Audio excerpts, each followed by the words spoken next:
پہلی آیت کریمہ اولئک الذین یدعون یبتغون الی ربہم الوسیلہ ایہم اقرب.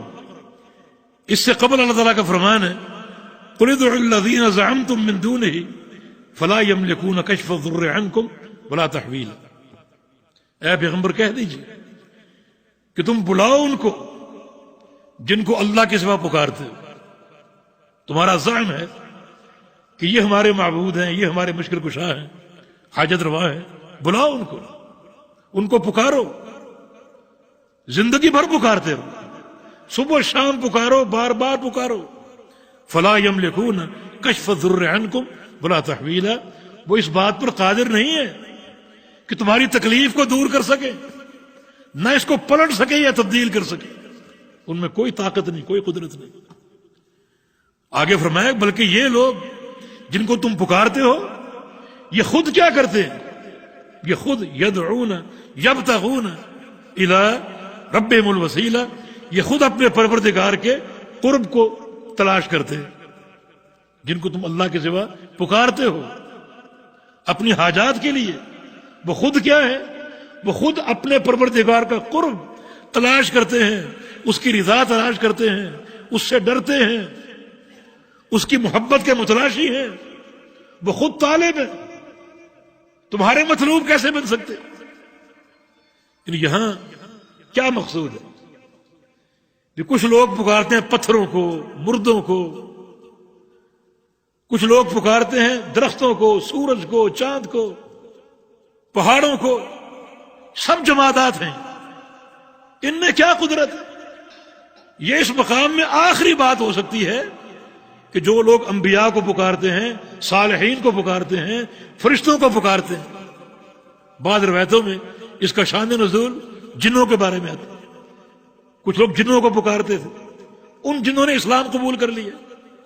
واقعہ معروف ہے، اسلام قبول کر لیا اور وہ اب بھی پکار رہے. اللہ تعالیٰ فرماتا جن کو تم پکار رہے ہو ان کا اپنا عالم یہ ہے کہ وہ خود اللہ کے قرب کو تلاش کرے.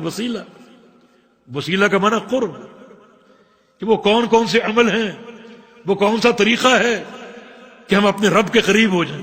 یہ ان کی کوشش ہے. چنانچہ نمازوں کی ادائیگی، نوافل کی ادائیگی، رات کا قیام اور صدقات، انفاق فی سبیل اللہ، ہر عمل کرتے ہیں صرف اللہ کا قرب حاصل کرنے کے لیے. وہ خود اللہ کا قرب تلاش کر رہے ہیں، اس کے متلاشی ہیں. تمہیں وہ کیا دے سکے؟ اس سے بڑھ کر تو کوئی نہیں نا. انبیاء سے، فرشتوں سے بڑھ کر تو کوئی نہیں نا جس کو پکارا جائے. تمہارا وہ کیا بنا سکتے؟ وہ تو خود اللہ کے محتاج. تو اللہ رب العزت نے اس آیت کریمہ کے ذریعے حقیقت میں شرک کرنے والوں کی جڑیں کاٹ دیں کہ باقیوں کو چھوڑو جو حجر کو، شجر کو، صنم کو، وثن کو پکارتے ہیں. جو لوگ انبیاء اور صالحین کو پکارتے ہیں، فرشتوں کو پکارتے ہیں. فرشتے اتنی طاقتور مخلوق، اتنی طاقتور. صحیح بخاری کی حدیث ہے کہ اذن لی ان احدثکم ان ملک من الملائکۃ حملۃ العرش. اللہ تعالیٰ نے مجھے آج اجازت دی ہے کہ تمہیں ایک فرشتے کا تعارف کراؤں جو اللہ کے عرش کو اٹھائے ہوئے. اس کا تعارف یہ ہے کہ ما بین شحمۃ اذنہ الی عاتقہ مسیرۃ 700 عام، کہ اس کے کندھے سے لے کر کان کی لو تک کتنا فاصلہ ہمارا؟ 2 انگلی بھی نہیں ہوگا، 4 انگلی. اس کے کندھے سے لے کر کان کی لو تک 700 سال کے مسلسل سفر کے مطابق اتنا فاصلہ، تیز رفتار سفر. یہ فرشتوں کی طاقت.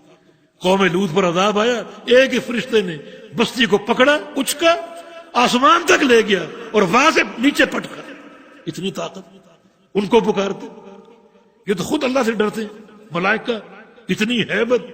اللہ تعالیٰ جب کسی فیصلے کو صادر کرنے کا ارادہ فرماتا ہے تو فرشتے سنتے ہی بے ہوش ہو کر گر جاتے. اتنا خوف. اللہ کے قرب کو تلاش کرنے والے، اتنا خوف ان کے اندر. اللہ تعالیٰ جب سور پیدا کیا، سور جس کو پھونکنے سے قیامت قائم ہوگی، وہ اپنے ایک فرشتے کو دے دیا، اسرافیل. جب میرا امر آئے گا تم نے پھونکنا. اس فرشتے کا خوف آپ دیکھو. حدیث میں آتا ہے کہ وہ فرشتہ کھڑا ہے، بیٹھا نہیں، اس وقت سے کھڑا ہے، اور سور اپنے منہ میں دبائے کھڑا، کیف انعم وقد التقم السور صاحبہ، فرشتہ سور اپنے منہ میں دبائے کھڑا، اور حنا راسہ، حنا جبہتہ، اپنی پیشانی کو جھکائے ہوئے، لیکن نظر عرش مولا پر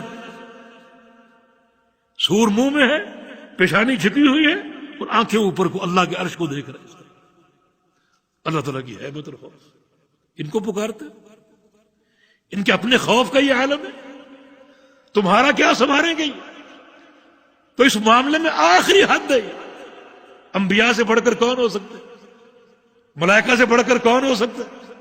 جب یہ کچھ نہیں کر سکتے، نہ کشف ضر، تمہاری کسی تکلیف کو ٹال سکتے ہیں، نہ اس کی تحویل کر سکتے ہیں، تو باقیوں کا کیا کہنا؟ امام محمد بن عبد الوہاب رحمہ اللہ شیخ الاسلام اس آیت کریمہ کو پیش کر کے کیا بتانا چاہتے ہیں کہ لا الہ الا اللہ کا معنی یہ ہے کہ اللہ کے سوا کسی کو نہیں پکارنا، نہ کسی نبی کو، نہ کسی ولی کو، نہ کسی ملک مقرب کو، نہ کسی جن کو، چاہے جائے کہ حجر شجر سورج چاند جمادات، یہ کیا کر سکتے؟ ان تک کو نہیں پکارنا۔ تحقیق توحید کے لیے اور فہم توحید کے لیے یہ نقطہ ضروری ہے، کسی کو نہیں پکارنا، پکارنا صرف اللہ کو، عبادت صرف اللہ تعالیٰ کی ہے، اور یہ لا الہ الا اللہ کی تفسیر ہے، اور توحید کا معنی ہے جس کے فہم کے بغیر توحید واضح نہیں ہوگی، اور توحید ناقابل قبول ہے۔